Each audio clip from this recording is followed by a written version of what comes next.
আসসালামু আলাইকুম প্রিয় দর্শক, অন্য মঞ্চের আলাপচারিতায় আপনাদের সকলকে স্বাগত জানাচ্ছি। আসসালামু আলাইকুম। বাংলাদেশ একটি ক্রান্তি লগ্নে দাঁড়িয়ে আছে। বাংলাদেশকে এই অবস্থা থেকে উদ্ধার আমাদেরকে করতেই হবে। সজীব ওয়াজেদ জয়ের ভাষণটি শুনলাম। সজীব ওয়াজেদ জয়ের ভাষণে সে যেই কথাগুলো বলেছে সেগুলোর 90% সাথে আমি একমত, এবং এই ভাষণগুলোতে যে বিষয়গুলো এসছে তার ভিতরে চুম্বক বিষয়গুলো হচ্ছে যা আমি বারবার বলে এসছি, যে আওয়ামী লীগের নেতাকর্মীরা তারা কোনো দোষ করে থাকলে, এবং অনেক ভুল তারা করেছেন অনেকেই শীর্ষ নেতারা, কিন্তু তার সুষ্ঠু বিচার পাওয়ার অধিকার তো তাদের আছে। আপনি সুষ্ঠু বিচার না করে ক্যাঙ্গারু আদালত করে কোন সরকার, অবৈধ সরকার, তার বিচার প্রক্রিয়াকে মানুষের উপরে চাপিয়ে দিবে, তা মেনে নেওয়া যায় না। বর্তমান সরকার অনেক ভুল করেছে। বর্তমান সরকার বাংলাদেশের মানুষের সাথে বেইমানি করেছে। উচিত ছিল একটি বিপ্লবী সরকার গঠন করা, সেটাও হয়তো বা মেনে নেওয়া যেত। কিন্তু বর্তমান সরকার না সাংবিধানিক না বিপ্লবী সরকার। এই সরকারের আইনি কোনো ভিত্তি আমি অন্তত খুঁজে পাইনি এখন পর্যন্ত, এবং আইনের মিথ্যা অনুবাদ এবং বিকৃত অনুবাদ করে রাজনৈতিক বিভিন্ন কর্মীদেরকে বিচারক এবং প্রসিকিউটর বানিয়ে ক্যাঙ্গারু আদালত তৈরি করা, প্রতিষ্ঠা করা, এবং সেই আদালতে বিচার করলে সেই বিচার তো মেনে নেওয়া যায় না। আমি আমার চরম শত্রুও ন্যায় বিচার চাই, আমি তা বাংলাদেশের নাগরিক হিসাবে দাবি করব। আওয়ামী লীগের নেতাকর্মীরা প্রথম থেকে জুডিশিয়াল পারসিকিউশনের শিকার হচ্ছে। যদি যারা বর্তমানে ক্ষমতায় প্রত্যক্ষ এবং পরোক্ষভাবে আছে তারা মনে করে যে আওয়ামী লীগ শাসন আমলে আইনের অপপ্রয়োগ বা কালো আইনের দ্বারা মানুষের উপর নিপীড়ন চালানো হয়েছে, তাহলে আমার প্রশ্ন, তার চাইতেও কি শতগুণ ভয়ঙ্করভাবে বর্তমানে বিচারিক প্রক্রিয়া চলছে না? আপনারা জানেন যে আমি সোচ্চার হয়েছিলাম সাথে সাথে শেখ হাসিনা সরকারের পতনের পরেই, যখন আসিফ নজরুল আইন নিয়ে এলো যে পুলিশ হত্যার বিচার চলবে না। আমি তখনই বলেছিলাম যে একতরফা ইনভেস্টিগেশন করে পুলিশ হত্যার বিচার না করে শেখ হাসিনা, আওয়ামী লীগ কারো বিচার হয় কিভাবে? কারণ পুলিশ হত্যার বিচার হলে বেরিয়ে আসবে আন্দোলনের সাথে বা আন্দোলনকারীদের সাথে সাধারণ জনগণের পাশাপাশি সন্ত্রাসীরা আমাদেরকে বোকা বানিয়েছিল কিনা। দেখেন, আমি বলেছি বারবার, শেখ হাসিনা সরকারের অনেক বিফলতা আছে, এবং সেই বিফলতার মাসুল আওয়ামী লীগ দিয়েছে। আওয়ামী লীগের রেপুটেশনের অনেক ক্ষতি হয়েছে, কিন্তু তার চাইতেও 10 গুণ নাশকতা, স্বৈরাচারিতা, ফ্যাসিজম, দুর্নীতি চালিয়ে যাচ্ছে ইউনূস সরকার। তাহলে এই ইউনূস সরকারের উচিত নয় কি ইমিডিয়েটলি পদত্যাগ করা? আমি বলেছিলাম একটি সুষ্ঠু নির্বাচন হওয়া প্রয়োজন, এবং সুষ্ঠু নির্বাচনের জন্য একটি নিউট্রাল সরকার প্রয়োজন। কিন্তু বর্তমান সরকার তো জামাত এনসিপি নির্ভর সরকার, এবং এই সরকারের সাথে এখন বিএনপিও আসলে দূরত্ব নেওয়া শুরু করেছে। তাহলে এই সরকার তো সকল নৈতিকতা, আইনি অধিকার সব হারিয়ে ফেলেছে। এই সরকার তো সংবিধানের সরকারও না। তাহলে এই সরকার কেন গদিতে বসে থাকবে? স্বাধীনতা সংগ্রাম করেই টিকিয়ে রাখতে হয়। বাংলাদেশে গণতন্ত্র থাকতে হবে, বাংলাদেশে সেকুলারিজম থাকতে হবে। সেকুলারিজম মানে ধর্মহীনতা নয়। আমাদের ৭১-এর প্রতি শ্রদ্ধা বোধ থাকতে হবে। ৭১-এর প্রতি শ্রদ্ধা বোধ ওদের নষ্ট করার মূল টার্গেট হচ্ছে আওয়ামী লীগকে ধ্বংস করা। কোন নেতা নেত্রীর জন্য দল শেষ হতে পারে না, ব্যক্তির চেয়ে দল বড়, দলের চাইতে দেশ বড়। তাই যারা বিএনপি করেন আপনাদের উচিত হবে বলা, আওয়ামী লীগের রাজনীতি করার অধিকার আছে, অধিকার দিতে হবে, অধিকার না দিলে অধিকার আদায় করা হবে। কারণ আওয়ামী লীগ যত দোষী করুক, আমাদের স্বাধীনতার নেতৃত্ব দানকারী দল। আওয়ামী লীগকে নিঃশেষ হতে দেওয়া যাবে না। আমি একজন বিএনপির সমর্থক হয়েও বলছি, আমি একজন শহীদ জিয়ার ভক্ত হয়ে বলছি, আমি বঙ্গবন্ধুকে ভালোবাসি, আমি আওয়ামী লীগের রাজনীতি করার অধিকারে বিশ্বাস করি। যেই দল ১৯৭১-এর জন্য এখনো ক্ষমা চায়নি, যেই দল গোলাম আজম মতিউর রহমান নিজামীকে হিরো বানায়, গোলাম আজমের ছেলে মতিউর রহমান নিজামীর মেয়ের জামাইকে নিয়ে যারা প্রেস কনফারেন্স করে, যারা এখনো ৭১-এর জন্য লজ্জাবোধ করে না, যারা বাংলাদেশকে আফগানিস্তান বানাতে চায়, ধর্মনিরপেক্ষতাকে হত্যা করে বাংলাদেশকে জঙ্গি রাষ্ট্রে পরিণত করতে চায়, সেই দল বাংলাদেশে আস্ফালন ঘটাবে এবং ক্ষমতা গ্রহণের চেষ্টা করবে। যখন স্বাধীনতার পক্ষের দল ইলেকশন করতে পারবে না, তা মেনে নেওয়া যায় না। বিএনপি নির্বাচনে আসেনি এক কথা, আর নির্বাচনে না আসতে দেয়া আরেক কথা। নির্বাচনে না আসতে দেওয়াকে মেনে নেওয়া যাবে না।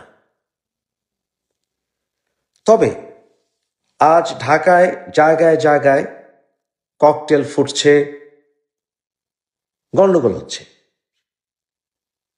কিন্তু সাবধান থাকতে হবে যে যারা জঙ্গি,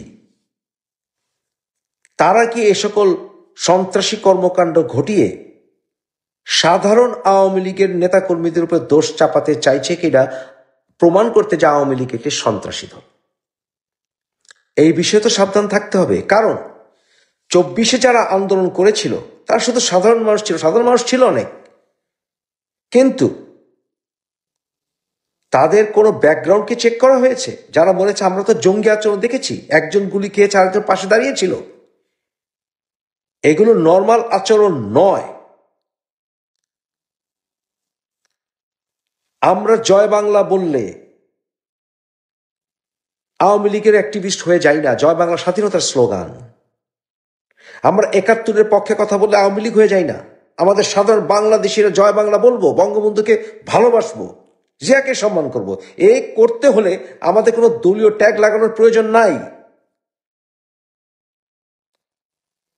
বাংলাদেশের বর্তমানে সরকার, ইউনূস সরকার, আমাদের সকল অধিকার হরণ করেছে, আমাদের ইতিহাস মুছে দিতে চাইছে। ৩২ নম্বর আমাদের তীর্থভূমি, বলতে লজ্জা পাবো কেন? ৩২ নম্বর সাথে আমাদের ইতিহাস জড়িত। হ্যাঁ, আমাদের পুণ্যভূমি ৩২ নম্বর। আর যারা যে সকল কুলাঙ্গাররা বঙ্গবন্ধুকে ঘৃণা করে, তাদের কাছে আমার প্রশ্ন, ইজিপ্টের ওরাও তো তাদের পুরো কীর্তি সব ভেঙে ফেলেনি। তুমি পছন্দ করো বা দ্বিমত করো, দেশের ঐতিহাসিক স্থানগুলোকে গুড়িয়ে দেওয়া যায়? এগুলোকে আমাদের ইতিহাসের অংশ নয়? তোমরা কোন অজুহাতে সরকারে থাকবে? তোমরা একের পর এক সন্ত্রাসী কর্মকাণ্ড হতে দিয়েছ, তোমরা লুটতরাজ করেছ, চরম করাপশন করেছ, জাতিসংঘে বাংলাদেশকে নিয়ে তামাশা করেছ, জাতিসংঘের আইন ভঙ্গ করে তোমরা যাকে তাকে নিয়ে বাংলাদেশের জাতিসংঘের বেঞ্চকে কলঙ্কিত করেছ। যারা জাতিসংঘে আমাদের রিপ্রেজেন্টেটিভও ছিল না। দেশের থেকে হাজার হাজার কোটি টাকা পাচার হয়ে যাচ্ছে। ডক্টর ইউনূস বিভিন্ন রকম অজুহাতে বিদেশে নিজের গ্রামীণ এর লবি করে বেড়াচ্ছেন, দেশের কাজ করছেন এই অজুহাতে, মিথ্যা অজুহাতে। নিজের দল, নিজের গ্রামীণের ফয়দা নিয়েছেন শত শত কোটি টাকা। কোন অজুহাতে বর্তমান সরকার আমাদের নির্বাচন অনুষ্ঠিত করবে? এই সরকার তো নিরপেক্ষ নয়। আওয়ামী লীগ এর বিরুদ্ধে বিএনপির সবচেয়ে বড় অ্যালিগেশন ছিল যে আওয়ামী লীগ সুষ্ঠু নির্বাচন অনুষ্ঠিত করে না, নিউট্রাল নির্বাচন অনুষ্ঠিত করে না। ভালো কথা, বর্তমান সরকারকে সুষ্ঠু নিরপেক্ষ নির্বাচন করার মতো ক্ষমতা রাখে, ইচ্ছা রাখে। আমি তো বলেছিলাম ফেব্রুয়ারিতে নির্বাচন হবে না, মনে হচ্ছে কি ফেব্রুয়ারিতে নির্বাচন হবে? এই সরকার কি সুষ্ঠু নির্বাচন দেওয়ার কোনো ইচ্ছা রাখে? মোটেই না, মোটেই না। সুষ্ঠু বিচার প্রক্রিয়ার কোন রকম ফ্যাসিলিটেট কি বর্তমান সরকার করে দিয়েছে? না, না। যারা, যে সকল বিচারক, যে সকল আইনজীবীরা আওয়ামী লীগের সাধারণ নেতা কর্মীদেরকে আইনি সহায়তা দিতে চায়, তাদেরকে কেন হ্যারাস করা হচ্ছে? কেন? এই মাত্র কয়েকদিন আগেও তো মেহেদী হাসানের সাথে ইন্টারভিউতে ডক্টর ইউনূস বলেছিলেন যে আওয়ামী লীগ নাকি শক্তিমত্তা থাকলে দেখাতো। তাহলে কি আওয়ামী লীগের কর্মীরা শক্তিমত্তা দেখাবে? আওয়ামী লীগের নেতা কর্মীরা শক্তিমত্তা যদি দেখাতে চায়, বাংলাদেশ কিন্তু যুদ্ধক্ষেত্রে, রণক্ষেত্রে পরিণত হবে। সেটা কি ভালো হবে? আপনাদেরকে সর্বশেষে বলছি, সাবধান থাকুন। জঙ্গিরা, যাদেরকে ইউনূস সরকার ছেড়ে দিয়েছে, সেই জঙ্গিরা সন্ত্রাসী কর্মকাণ্ড ঘটিয়ে সাধারণ আওয়ামী লীগের নেতাকর্মীদের উপর দোষ চাপাতে পারে। সাবধান থাকবেন।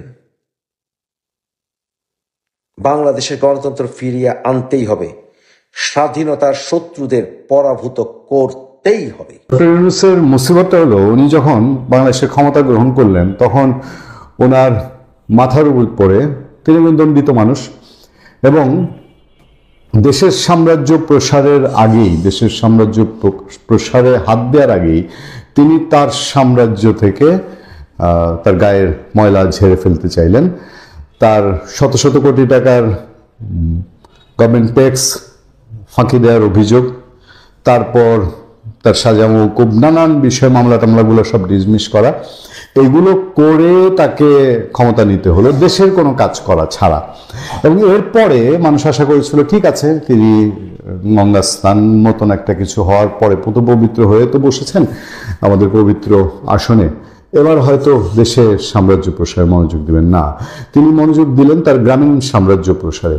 তিনি গ্রামীণ বিশ্ববিদ্যালয়, গ্রামীণ ওয়ালেট, গ্রামীণকে যত রকম ভাবে সম্প্রসারণ করা যায়, এবং গ্রামীণ নামটা ডক্টর ইউনূসের পরিপূরক হয়ে তার শত্রুপক্ষের কাছে ডক্টর ইউনূসকে বধ করা কৌশলে, রাজনীতির জায়গায় এই গ্রামীণকেও বধ করা, এটা তার প্রতিপক্ষের কাছে একটা মানে টার্গেটের বিষয় হয়ে উঠলো।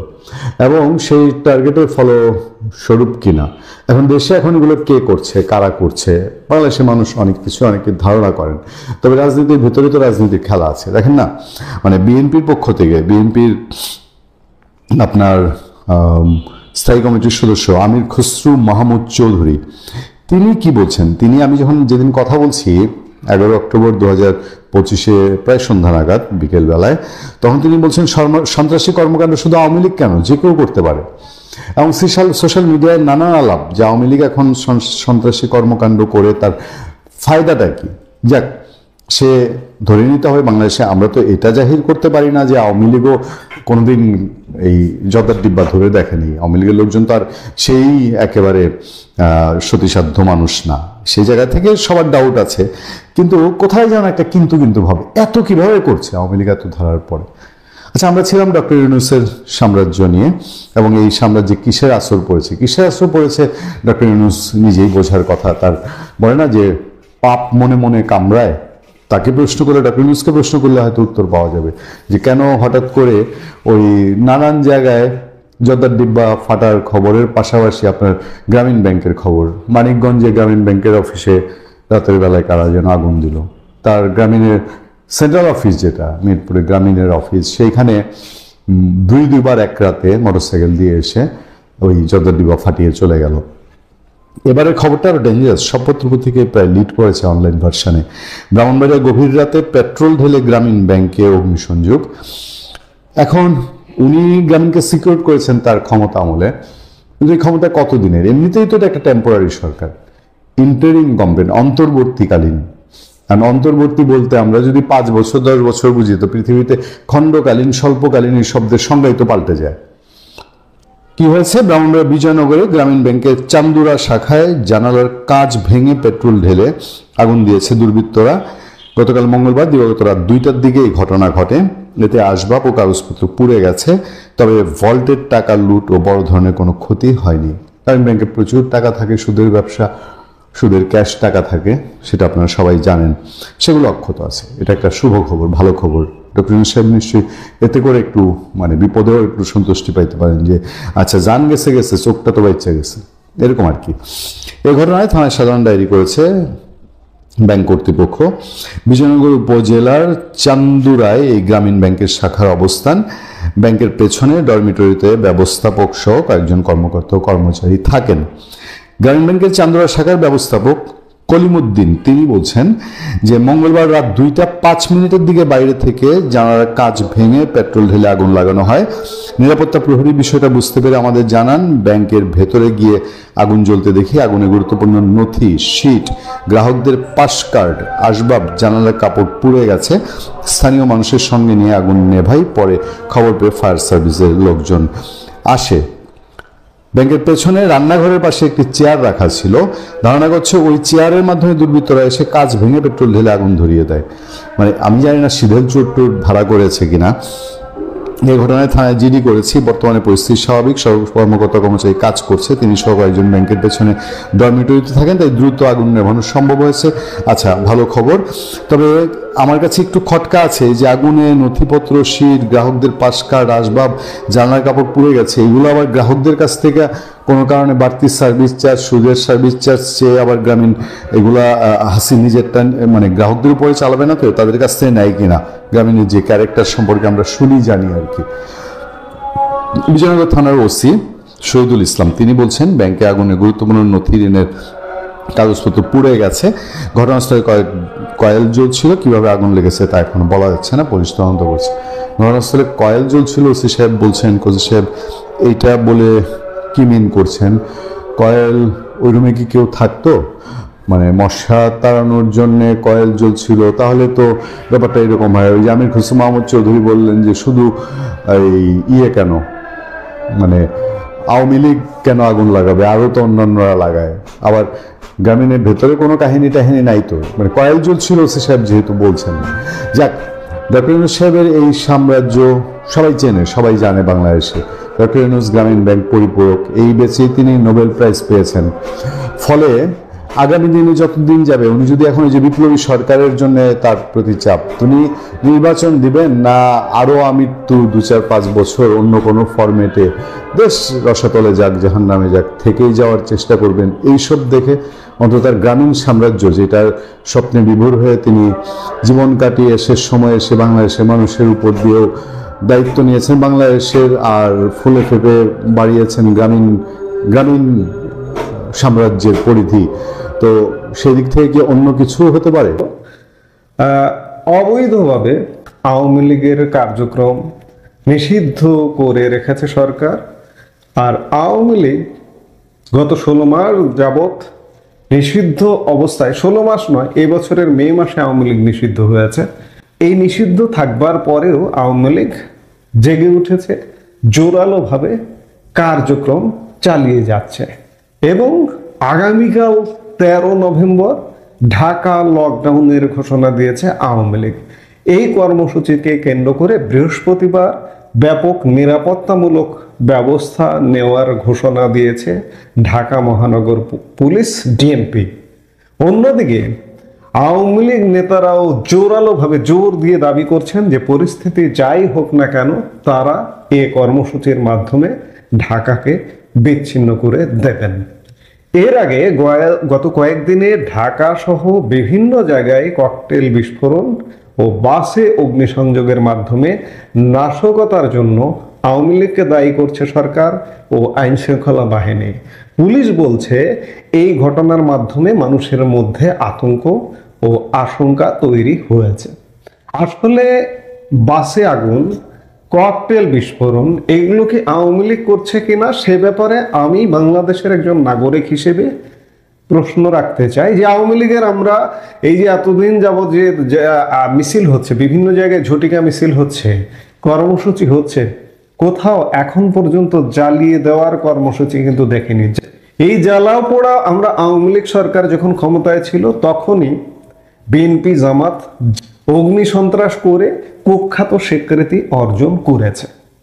আজকে যে বিএনপি জামাত কিংবা কোনো থার্ড পার্টি জঙ্গি সংগঠন ককটেল বিস্ফোরণ করে কিংবা বাসে আগুন দিয়ে আতঙ্ক তৈরি করছে না, এই ব্যাপারে যথেষ্ট সন্দেহ আছে।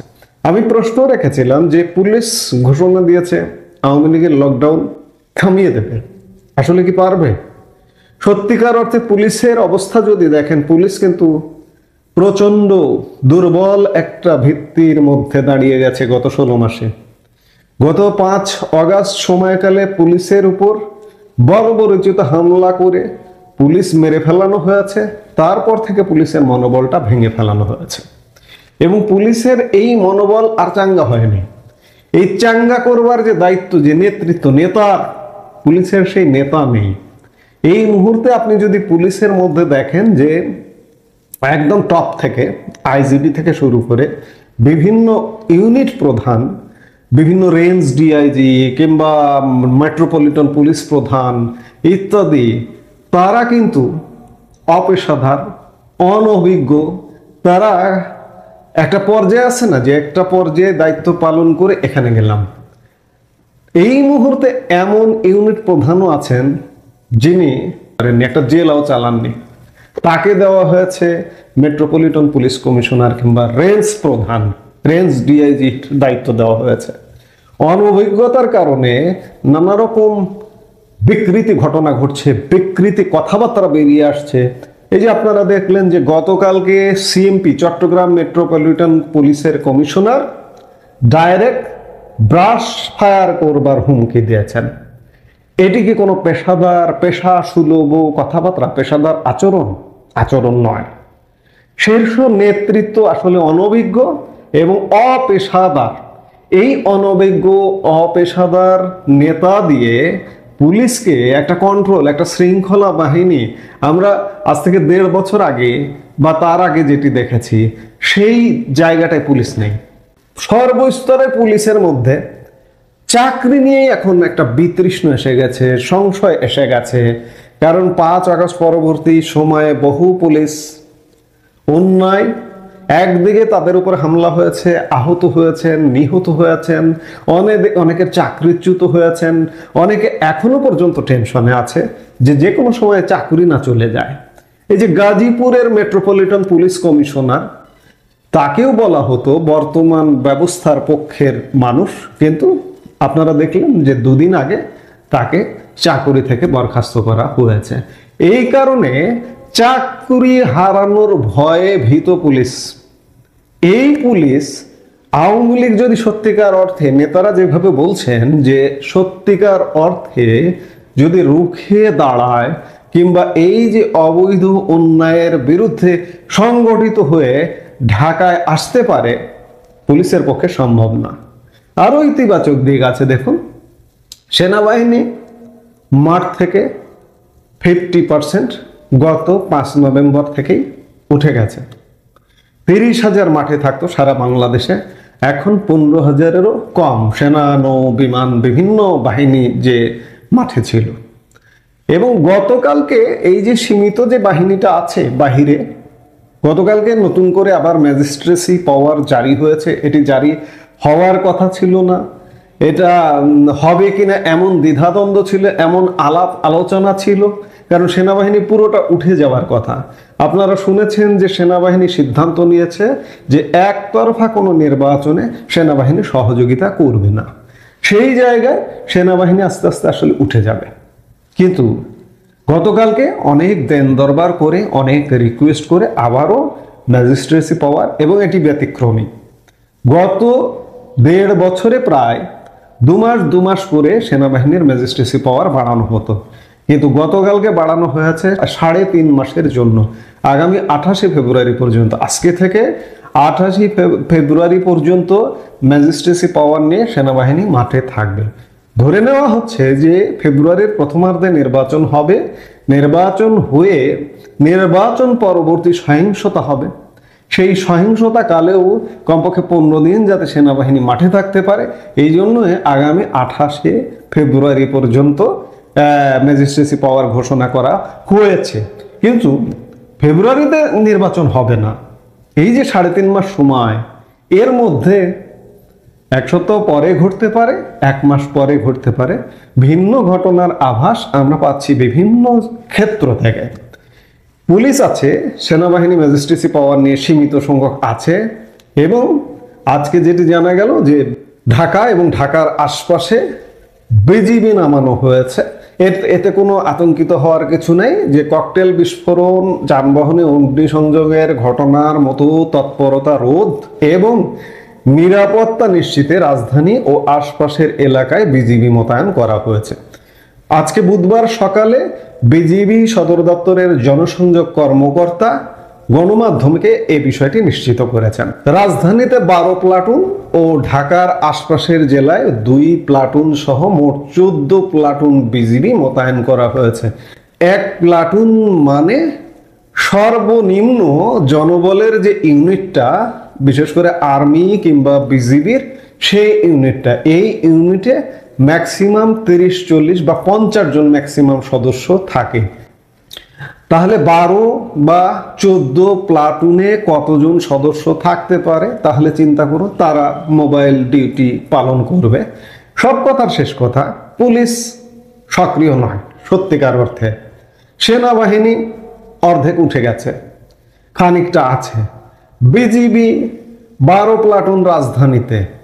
যেটাই হোক, আইন শৃঙ্খলা বাহিনীর সংখ্যা আপনি হিসাব করুন বা যেটি হোক না কেন, সব কথার শেষ কথা, আওয়ামী লীগ নেতারা যেভাবে বলছেন সেইভাবে শক্তি সামর্থ্য নিয়ে যদি রাজধানীতে দাঁড়াতে পারে, এই শৃঙ্খলা বাহিনী দিয়ে কাজ হবে না। এবং অন্যান্য যে রাজনৈতিক দল প্রতিরোধ করবে বা দাঁড়াবে, এখন পর্যন্ত আমরা আগামীকালকে কেন্দ্র করে বিএনপির কোনো মুখোমুখি কর্মসূচির কথা শুনিনি। জামাত, শিবির বা এরা বিভিন্নভাবে বিচ্ছিন্নভাবে কিছু কর্মসূচির কথা শুনলেও সেগুলো জোরালো নয়। সেই জায়গায় বারবারই বলছি যে পুলিশ লকডাউন রুখে দেওয়ার যতই হম্বিতম্বি করুক না কেন, আওয়ামী লীগের শক্তির উপর নির্ভর করবে আগামীকালকের পরিস্থিতি। এবং এটি বলবো না যে আগামীকালকে ইউনূস সরকারের একদিনের লকডাউনের ইউনূস সরকারের পতন রচিত হয়ে যাবে, অন্ততপক্ষে প্রেক্ষাপট রচিত হবে। আগামীকাল যদি শক্তি সামর্থ্য দেখাতে পারে আওয়ামী লীগ, তাহলে ইউনূস সরকারের বিদায় বা পতনটা সময়ের ব্যাপার। এরপরের ধাপে কালকে হয়তো এটাকে বলতে পারেন ট্রেলার, আর চূড়ান্ত মুভিটা শো করা হবে হয়তো পরের ধাপে। এখন আগামীকালকের শক্তি সামর্থ্যের উপর নির্ভর করছে যে আওয়ামী লীগ আসলে কি করবে। আওয়ামী লীগের করতেই হবে। দেশ বাঁচাতে, মানুষ বাঁচাতে এই মুহূর্তে আওয়ামী লীগ ছাড়া কোনো ভরসার জায়গা আমরা দেখছি না। ইউনূস সরকার গণবিরোধী সরকার, জনবিরোধী সরকার। ইউনূস সরকারকে যারা সমর্থন দিচ্ছে, বিএনপি, জামাত, এনসিপি এবং ওয়ান ম্যান শো পার্টিগুলো, তারাও যেহেতু ইউনূস সরকারের সমর্থক, তারাও জনবিরোধী, জনবিরোধীর জায়গায় বিপক্ষ অবস্থান এই মুহূর্তে আওয়ামী লীগেরও খালি আছে। আওয়ামী লীগ যদি এটিকে মিস করে, ফেল করে, তাহলে আমাদের ধরে নিতে হবে যে বাংলাদেশ চূড়ান্ত বিচারে ব্যর্থ হয়ে যাবে। আমাদের শেষ আলোটা এখনো পর্যন্ত আওয়ামী লীগ জাগিয়ে রেখেছে। আমরা প্রত্যাশা করব শেষ পর্যন্ত আওয়ামী লীগ আগামীকালকের লকডাউন কর্মসূচি সফল করে পরবর্তী পদক্ষেপে নিয়ে যাবে। এই মুহূর্তে এ পর্যন্তই। সবাই ভালো থাকুন, সুস্থ